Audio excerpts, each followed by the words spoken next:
You are willingly invited here, though at times it may feel like you're unwanted. You may even relate to some wounded parts of yourself while holding this space. If these parts of you feel too uncomfortable or in pain, you have every right to observe them and tend to their needs. The space is ready to receive you now. Here, I am the space. I have been tasked with being a container so the artist can explode their shit inside me and call it art. Do not blame me for what is about to be exposed. You willingly pressed play. You can willingly press stop. I'm curious about romantic love. It seems like ecstasy quickly turns into disaster every single time. Sort out your shit. I'm supposed to warm you up to the artist, but I don't know what parts of her you as an individual. Perfect. You notice a painting. Curiosity tickles your fingertips and your toes. Like a butterfly, you imagine flutters with all the possibilities and stories beginning to take shape. As you breathe in, a bubble floats through your chest. Some bubbles taste sweet, some taste bitter. As you breathe out, the bubble pops, making space for a new bubble to emerge. Some bubbles pop with ease. Some grip tight to your chest. Some grip tight to your chest. It's okay. It's okay. It's so okay.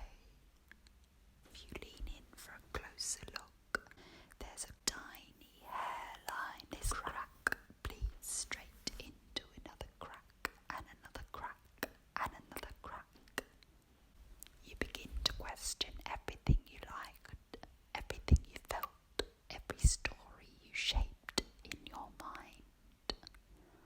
You begin to wonder if everything you ever experience is truly ever the truth.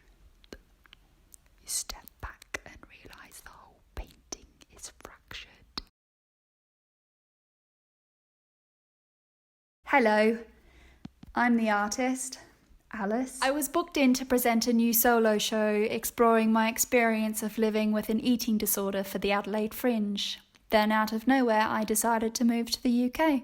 The concept of devising an autobiographic piece of theatre, knowing I wouldn't be physically present for the performance, became a really interesting place to start exploring dissociation and the invisible nature of living with bulimia nervosa, depression, anxiety, and suicidality.